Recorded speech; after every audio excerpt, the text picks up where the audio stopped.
नमो नमः विद्यार्थीगण। आज मैं फिर से हाजिर हूँ आपके लिए स्टैंडर्ड 7 और स्टैंडर्ड 8 के लिए एक नई संस्कृत स्टोरी लेके। बहुत अच्छी स्टोरी है, हिस्टोरिकल स्टोरी है भीम और हनुमान जी की। तो जो इंसिडेंट उनके साथ होता है, दोनों का मिलन जो होता है किस तरह से, तो एक महाभारत का एक पार्ट यहाँ पे लिया गया है जो आज मैं आपको एक्सप्लेन करने वाली हूँ। आपको बता दूं कि भीम और जो हनुमान जी थे वो पवन पुत्र ही थे, क्योंकि कुंती को जो 5 पांडव हुए थे वो देवताओं के वरदान से हुए थे। ठीक है, तो भीम भी पवन देवता का ही प्रसाद थे, उन्हीं की मंत्र का उन्होंने जाप किया था कुंती माता ने, और वही पवन पुत्र कहलाते थे। और अंजनी पुत्र हनुमान भी पवन पुत्र कहलाते हैं। तो दोनों में बल एक ही जैसा था। स्टार्ट करते हैं बिना टाइम वेस्ट किए। स्टार्ट कर रही हूँ। एकदा पांडवाः वनवास निबंधिताः आसन। एक दिन जो पांडव थे वो वनवास में, मतलब वो वनवास भुगत रहे थे, मतलब कि उनको जो वनवास मिला था 12 साल का, वह मतलब उस टाइम से गुजर रहे थे। ते रमणीयेषु काननेषु निवासम अकुर्वन्। रमणीयेषु एकदम ब्यूटीफुल जो फॉरेस्ट रहते हैं, काननेषु यानी फॉरेस्ट, उसमें वहाँ वो रहते थे। अलग अलग जगह वहाँ घूमते थे और वहाँ पे फिर वो झुपड़ी बोलते हैं ना, झोपड़ी जो होती है वो बांध के वो रहते थे। एकदा द्रौपदी वायुना आनीतम सुंदरम पुष्पम एकम अपश्यत। एक दिन द्रौपदी, एक बहुत अच्छी सी तेज़ हवा चल रही थी, उसमें एक पुष्प जो है फ्लावर वो उड़ के उसके पास आके गिरा। तो उन्होंने उस फ्लावर को उन्होंने देखा। पांडवों को वनवास हुआ था तो वो लोग अलग अलग जंगलों की जगहों में घूमते थे। बहुत अच्छे अच्छे जंगल थे वहाँ पे, बहुत अच्छे पेड़ पौधे फ्लावर्स, ये सारी चीज़ें एकदम नेचुरल चीज़ें वहाँ पे थी। और उनको वनवास प्राप्त हुआ था क्योंकि वो जुए में हार गए थे, उनका राज्य सब कुछ, राजपाट सब कुछ। तो 12 साल का वनवास था और 1 साल का अज्ञातवास। तो द्रौपदी एक दिन क्या करते हैं, जैसे वो वहाँ पे फॉरेस्ट में रह रहे होते हैं, तो उन्होंने क्या देखा कि एक फ्लावर उड़ते हुए वहाँ पे उनके पास आके गिरा। तस्य पुष्पस्य गंधम आग्राय अहमुयत। तो उसकी जो फ्लावर की जो स्मेल थी, फ्रेग्रेंस, वो उनको मोहित कर दी। उनको इतना पसंद आ गया कि उनके मन को वो मतलब मोहित कर लिया। ततः सा द्रौपदी पतिम भीमसेनम अवदत। तो उन्होंने अपने पति जो है भीम, उनको कहा कि एतादृशानि रमणीयानि पुष्पाणि बहुनि मह्यम आनयतु इति। ऐसे जो एकदम ब्यूटीफुल फ्लावर्स है वो आप मेरे लिए कहीं से भी ला दीजिए, मतलब जंगल में जाके आप मुझे ऐसे फ्लावर ला के दे दीजिए। Draupadi was mesmerized by smelling the flower. Draupadi went to Bhima and said, bring me many beautiful flowers like this from the forest. यानी आप जंगल में जाओ और मेरे लिए ऐसे ही फ्लावर्स लेके आइए। इतनी मोहित हो गई थी, मतलब उसको इतने पसंद आ गए थे वो फ्लावर्स। तो वो क्या कहती है कि उसकी फ्रेगरेंस इतनी ब्यूटीफुल थी, तो अपने पति भीम के पास वहाँ जाती और उनको कहती है कि मुझे जंगल में जाके ऐसे ही फ्लावर्स आप ढूंढ के लाके दो, क्योंकि वो फ्लावर से आकर्षित हो गई थी, अट्रैक्ट हो गई थी। तो इसके लिए वह क्या करती है, भीम को कहती है कि मुझे ऐसे ही फ्लावर आप जंगल से लाके दो, क्योंकि वो लोग सब जगह अलग अलग जंगलों में घूमते थे और जंगलों में बहुत सारी वनस्पति औषधि होती है, अलग अलग टाइप्स के फ्लावर्स होते हैं जो हमने कभी देखे भी ना हो। ठीक है, तो उन्होंने अपने पति को कहा भीम से, क्या मुझे ऐसे ही फ्लावर्स लाके दो। भीमसेनः अहम एव लोके बलवान इति गर्वयुक्तः। भीम यानी अब भीम को अपने आप को इस लोक में सबसे बलवान वही है, ऐसा उसको अपने आप पे गर्व था। सह द्रौपदी पुष्पाणि आनेतुम उत्साहेन प्रातिष्ठ। तो वहाँ द्रौपदी यानी द्रौपदी के लिए पुष्पाणि यानी फूल लाने के लिए, फ्लावर्स लाने के लिए उत्साह के साथ एकदम बोलते हैं एक्साइटेड था, उसके एक्साइटमेंट के साथ वहीं पे खड़ा हो गया और फिर वो कार्य करने के लिए शुरुआत करता है, फिर वो लेने के लिए वहाँ पे जाता है जंगल में। तो भीम को पता था कि इस पूरे वर्ल्ड में सबसे बलवान मैं ही हूँ, ऐसा उसको अपने आप पे बहुत गर्व था कि ऐसी चीज़ें तो मतलब जो इम्पॉसिबल चीज़ें हैं वो कर सकते थे। ठीक है, तो उसको अपने आप पे थोड़ा प्राउड था कि मैं ही बलवान हूँ। और तुरंत ही जैसे द्रौपदी ने उसको कहा कि मुझे ऐसे ही फ्लावर्स चाहिए, आप मुझे ऐसे फ्लावर्स आप ला के दो, तो थोड़ा उत्साह में आ गया और थोड़ा प्राउडी भी था। तो उसने क्या किया, वहाँ खड़ा हो गया। फिर वो जैसे द्रौपदी ने बोला वैसा वो करने के लिए फिर जाता है। सः बहुत्र अन्विष्य अन्ते एकस्मिन् उद्याने तानि पुष्पाणि दुरात एकशत, यानी बहुत जगह, बहुअत्र अन्विष्य, बहुत जगह वहाँ फिर घूमता है जंगल में, लेकिन ऐसे पुष्प उसको कहीं नहीं मिलते हैं। अंत एट लास्ट एकस्मिन् उद्याने, एक गार्डन जैसा था, प्लेस, वहाँ पे उसने बहुत सारे पुष्पाणी दूरात एक, दूर से उसने वहाँ से देख लिए कि यहाँ इस गार्डन में बहुत सारे फ्लावर्स है। He search in many places and in the end saw the flowers in a garden from a distance, थोड़े ही दूर, मतलब उसने देखा कि वहाँ पे एक गार्डन जैसा था, उद्यान, तो वहाँ पे उसने देखा कि यहाँ पे तो बहुत सारे फ्लावर्स है। ठीक है, तो बहुत जगह घूमता है लेकिन उसको कहीं भी ऐसे फ्लावर्स नहीं मिलते हैं। और फिर लास्ट में उसको वहाँ फ्लावर दूर से दिखाई देते हैं कि घूमते घूमते वो एक ऐसी प्लेस पे आ जाता है, तो वो देखता है कि वहाँ दूर से कोई ऐसे फ्लावर्स मुझे दिखाई दे रहे हैं, मतलब ऐसे फ्लावर्स वहाँ पे थे कि शायद यहाँ पे फ्लावर्स मुझे मिल जाए। ठीक है, देन यदा उद्यानं प्राप्तुं सः उद्युक्तः तदा मार्गे शयानाम् एकं कपिम् अपश्यत्। तस्य कपेः पुच्छः भीमसेनस्य मार्ग प्रति अवरोधयत, यानी कि फिर जैसे ही वह उद्यान में, वह जो गार्डन है वहाँ पे उसको मिलता है, तो वहाँ पे वो गार्डन के पास फिर वो पहुँच जाता है। तो उसने देखा, उद्युक्त यानी वहाँ पे वो पहुँचता है जैसे ही, तो तदा मार्गे शयनम, तो उस मार्ग में, उसके रास्ते में एक कपि यानी बंदर जो है वो सोया हुआ होता है। तस्य कपे ही पूछ, उस कपि यानी बंदर की जो पूंछ रहती है वो भीमसेन का मार्ग ब्लॉकिंग कर देती है, मतलब रोक देती है, मतलब उसको आगे जाने के लिए वो चीज़ पॉसिबल नहीं थी कि वो आगे जा सके। When he reached the garden, he saw a monkey slipping his path. The monkey's tail was blocking Bhima's way, यानी उसका रास्ता रोक के रखा था। वो जैसे ही उसको गार्डन में फ्लावर्स दूर से दिखाई दिए तो वो वहाँ गार्डन में पहुँच जाता है, उद्यान में। लेकिन वहाँ पे जाके वह देखता है कि एक मंकी वहाँ पे सोया हुआ है और उस मंकी की पूँछ इतनी बड़ी है कि उसका रास्ता वह रोक रही है। शायद ये महाभारत जो हमने लॉकडाउन में देखा तो उसमें भी हमने ये चीज़ देखी होगी। ठीक है, फिर गर्वी भीमसेनः तस्य समीपं गत्वा अरे दुष्टवानर उत्तिष्ठ तव पुच्छः मार्गं प्रतिरोधयति, अहम एतेन मार्गेण गंतुम इच्छामि इति अवदत्। वो क्या होता है, थोड़ा प्राउडी होता है भीम, तो गर्वी भीमसेन यानी प्राउडी जो भीमसेन है वो उसके समीपम यानी उसके नज़दीक जाता है और बोलता है अरे दुष्ट वानर, ओ एविल मंकी, उत्तिष्ठ, खड़े हो जाओ।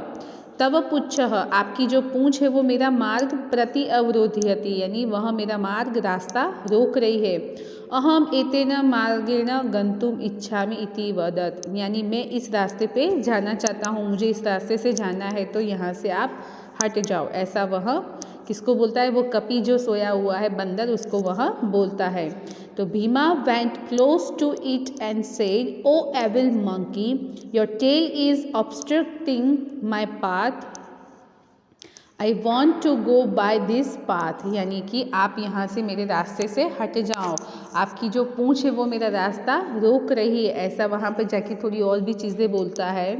ठीक है, तदा सह वानरः अवदत्, भो अहम अतिवृद्धः अत्र वने निवसामि, अतः उत्थातुं मम शक्तिः नास्ति, अतः त्वमेव मम पुच्छम् अपसार्य गच्छ इति। फिर वह वानर उसको कहता है, वो जाग जाता है, फिर उसको कहता है अवदत्, भो, अरे अहम अतिवृद्धः अत्र वने निवसामि, यानी मैं अभी बहुत मतलब यहाँ पे मैं बूढ़ा हो गया हूँ और मैं मतलब बूढ़ा भी हो चुका और इस जंगल में भी रह रहा हूँ। तो अतः उत्तातुम मम शक्ति नास्ति, तो इसको उठाने की शक्ति मेरे में नहीं है। अगर आपको जाना है तो आप ही खुद इस टेल को, मेरी जो पूंछ है उसको आप हटा दीजिए, फिर आप अपने रास्ते पे जा सकते हैं। मतलब भीमसेन को जो है मंकी वो आंसर देते हैं कि मैं बहुत बूढ़ा हो चुका हूँ और इस जंगल में रहता हूँ और मेरे में इतनी शक्ति, अभी कैपेसिटी नहीं है कि मैं इस पूंछ को उठा सकूं। अगर आपको आगे जाना है तो आप खुद ही इसको हटा के आप आगे जा सकते हैं।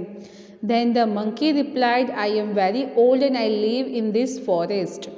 आई don't have the strength to get up, so you can move my tail and go on your वे।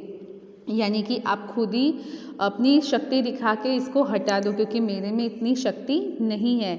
लेकिन क्या था, वो हनुमान जी थे, उन्होंने खाली ऐसे बूढ़े कपिल का ऐसा रोल एक्ट प्ले किया था, तो भीम को सिखाने के लिए कि भीम को ऐसा गर्व था, प्राउडी था कि दुनिया में सबसे ज़्यादा बलवान मैं ही हूँ, लेकिन ऐसा नहीं होता है। तदा अन्य अंतः क्रुद्ध भीमसेन पुच्छं गृहीत्वा एतं वानरहम् आकाशे भ्रामयित्वा यमलोकं प्रापयामि इति उक्त्वा वानरस्य लंगूलं स्वीकृतम उपयुक्त। यानी फिर भीम को क्या होता है, क्रुद्ध यानी गुस्सा आ जाता है और फिर क्या करता है कि वो उसको ऐसा, मतलब वो सोचता है कि इसकी पूंछ पकड़ के इस वानर को मैं पूरे आकाश में घुमाऊंगा और वह यमलोक को, यहाँ पे यमलोक को प्राप्त हो जाएगा, ऐसा वह बोलता है। और फिर क्या करता है कि इसको मैं बोलते ना, इस वानर को तो मैं बड़ा सा घुमा के फेंक दूंगा, नर्क में जाके फेंक दूंगा, ठीक है। ऐसा वह सोचता है कि मैं ऐसा उसको घुमाऊंगा ना कि वो वहाँ पे जाके गिरेगा, पृथ्वी पे जाके ही गिरेगा, सीधा वहाँ पे ही चला जाएगा। तो भीमसेन को गुस्सा आ जाता है। Then a very angry Bhimasena caught hold of the tail with the idea of killing the monkey by throwing it straight into the hell. यानी वो सोच रहा था कि इसकी पूंछ पकड़ के इसको ऐसा घुमाऊँ ना कि पूरे आकाश में उसको घुमाऊँ और यह यमलोक पहुँच जाए और अच्छे से जाके वहाँ गिरे, ठीक है। तो ऐसा वहाँ सोचते हैं। लेकिन आगे क्या होता है वो देखते हैं। किंतु बहुधा प्रयत्नं कृत्वा अपि सः पृच्छस्य दूरीकरणे पराजितः संभवत् एतेन भीमस गर्वभंग जाता। लेकिन ऐसा नहीं होता है, क्योंकि वो पूंछ तो उठा ही नहीं सकता था। लेकिन उसने बहुत प्रयत्न किया, लेकिन वह पूंछ को, उसकी जो टेल है उसको दूर भी नहीं कर पाया और वह हार जाता है। और इससे भीम का जो गर्व है, प्राउड है, वो भी भंग हो जाता है, यानी टूट जाता है, ठीक है। तो उसको ऐसा लगा, भीम को ऐसा था ना कि मैं इस पूंछ को मतलब उठा लूँगा और इसको पूरे आकाश में ऐसे गोल गोल घुमाऊँगा और कहीं दूर यमलोक में इसको फेंकूँगा, ऐसा पछाड़ के उसको फेंकूँगा। ऐसा उसको प्राउड भी था और उसको अपने आप पे भी बहुत प्राउड था कि वर्ल्ड में सबसे ज़्यादा बलवान मैं ही हूँ, मेरे से ज़्यादा कोई बलवान है ही नहीं, तो मेरे लिए कोई भी वर्क इम्पॉसिबल नहीं है। तो कुछ कुछ ऐसी चीज़ें भी उनके साथ हो जाती थी, क्योंकि वो प्राउडी नेचर उनका था, तो उसमें काफ़ी सारी वो मिस्टेक कर लेते थे। लेकिन फिर हमने महाभारत में देखा है कि कभी कभी उनका दिमाग भी बहुत अच्छा चलता था, ठीक है। तो उसमें भी फिर वहाँ जीत जाते थे। प्राउड उनका धीरे धीरे फिर उनको समझ में आने लगा था कि जब हनुमान जी से मिले तब उनको रियलाइज़ हुआ कि दुनिया में और भी लोग हैं जो बलवान है। सह वानरं प्रति कपि श्रेष्ठ महता प्रत्नेन अपि भवतः पुच्छं चालयितुम् अपि अहम अशक्तः भवामि। वह वानर को, यानी वो बंदर को कहते, हे कपि श्रेष्ठ वानरों के राजा, मैंने बहुत बड़ा प्रयत्न किया, लेकिन आपकी जो पूंछ है वो तो जरा सा भी वहाँ से आगे नहीं जा रही है, अब मैं उसमें कैपेबल नहीं हूँ। भवान न सामान्य कपि इति प्रतिभाति, आप कोई सामान्य मंकी नहीं हो। कृपया वदतु भवान देव वा गंधर्व वा सिद्ध पुरुषः वा इति प्रार्थयत। आप कृपया करके मुझे बताइए, आप देव है कि गंधर्व है या सिद्ध पुरुष यानी कि योगी है, आप मुझे मेहरबानी करके ये चीज़ बताइए, आप कोई सामान्य बंदर नहीं है। He said to the monkey, great monkey, even with great effort, I was powerless to move your tail. It seems to me you are no ordinary monkey. Please pray tell if you are God or a Gandharva or a great Siddha. तो वो उनको request करता है फिर कि आप मुझे कृपया करके बताएं कि आप कौन है। उसको अब रियलाइज़ हो गया था कि ये कोई सामान्य मंकी नहीं है।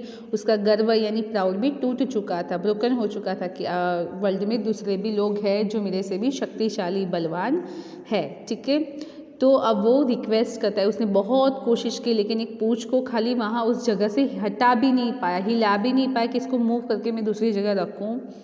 तो उसने बहुत कोशिश की, फिर उसको रियलाइज़ हो गया कि ये मंकी कोई सामान्य मंकी नहीं है। फिर उसको रियलाइज़ होता है तो वो थोड़ा शांत हो जाता है और रिक्वेस्ट करता है कि वो ग्रेट मंकी, आप कोई मतलब सामान्य बंदर नहीं हो, आप कृपया करके मुझे बताइए कि आप देव हो, गंधर्व हो या सिद्ध पुरुष हो। ठीक है।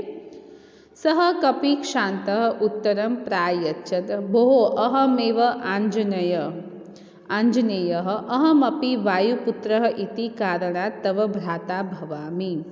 फिर कपि जो है वानर वो शांत होकर उनको कहते हैं कि उनका उत्तर आंसर देते कि अरे मैं आंजनेय यानी अंजनी का पुत्र। अंजनी कौन थी? हनुमान जी की माता थी, इसलिए उनको आंजनेय भी कहा जाता है। तो मैं अंजनी पुत्र हनुमान हूँ।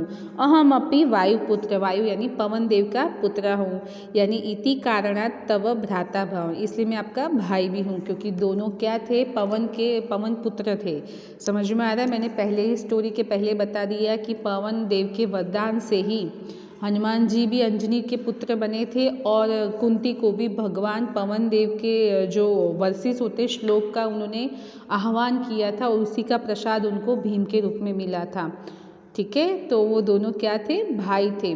The monkey Anjaneya calmly replied, I am Anjaneya, I am the son of the wind and thus I am your brother. Okay, then तव गर्वभंगं कर्तुम् एव मार्गं प्रति अवरोध्यम् इति ततः आंजनेय भीमं बहुभिः आशीर्भिः अन्वगृहात्। फिर उसका जो मैं आपका ये जो गर्व है उसको मैं तोड़ना चाहता था कि वो जो हमारे रास्ते में आ रहा था, तो इसको मैं इस आपके गर्व को मैं भंग करना यानी तोड़ना चाहता था। फिर बाद में आंजनेय यानी हनुमान जी भीम को बहुत सारे आशीर्वाद देते हैं, ब्लेसिंग देते हैं, फिर वहाँ उनको घर भेज देते हैं। फिर मतलब वो वहाँ से अपने घर चले जाते हैं। तो वहाँ पे उनको रियलाइज़ कराया कि बलवान है लेकिन हमारे में स्ट्रेंथ भले है, लेकिन हमें अपने आप पे इतना प्राउड नहीं होना चाहिए कि हमारे से भी ज़्यादा कोई बलवान नहीं हो सकता है। ठीक है। I wanted to remove your pride, that is why I stopped you. Hanuman then gave Bhima a lots of blessing. तो वो उनको रियलाइज़ कराना चाहते थे, इसलिए उन्होंने ये थोड़ा ड्रामा रचा था। ठीक है, तो लीला रची थी, जैसे हम बोल सकते हैं कि उन्होंने हनुमान जी को वो चीज़ रियलाइज़ करानी थी कि वर्ल्ड में वो जो समझ रहे थे कि मैं ही बलवान हूँ, तो वो उनका गर्व भंग करना चाहते थे। फिर उसके बाद ये होता है कि हनुमान जी को जब वो मिले भीम, तो उनको फिर बाद में रियलाइज़ हो जाता है और तब से वो बहुत मतलब कोई भी चीज़ के लिए वो प्राउड फील नहीं करते थे अपने आप पे कि मैं इतना बलवान हूँ। फिर उस स्ट्रेंथ को उन्होंने बहुत अच्छे वे में यूज़ किया। तो moral of this short part in Mahabharata, तो हमें इनसे ये सीख मिली है कि कभी भी हमें अपने आप पे इतना भी गर्व नहीं करना चाहिए। ठीक है, हमारे जैसे भी कंपटीटर होते ही हैं, लेकिन हाँ जो चीज़ आप में है, क्वालिटी है, उसको अच्छी जगह सही वे में उसको हमें वो स्ट्रेंथ को हमें सही वे में यूज़ करनी है। उस पर प्राउड हमें नहीं करना है, प्राउड कराना है। प्राउड हमें अपने आप में होना ज़रूरी है, लेकिन ओवर कॉन्फिडेंस और प्राउड में डिफरेंस होता है। ठीक है, तो ये चीज़ हमने यहाँ पे आज सीखी है। तो दोनों का डिफरेंस हमें पता होना चाहिए और प्राउड लोग हम पे करें, हमारे पेरेंट्स हम पे प्राउड फील करें, ऐसी चीज़ें हमें करनी चाहिए। तो ये स्टोरी से हमें एक बहुत अच्छी सीख मिली है। I hope you all are understood this story. और थोड़ी संस्कृत रीडिंग भी हमारी साथ में हो जाती है। जैसी दूसरी स्टोरी में भी नेक्स्ट लेक्चर में मैं लेके आऊँगी, और जो नोट्स मैं प्रोवाइड करी तो प्लीज़ आप अपनी संस्कृत की नोटबुक में लिखते जाइएगा। और वर्कबुक की एक्सरसाइज भी जो है वो शॉर्ट टाइम में मैं अपलोड करने वाली हूँ। धन्यवाद।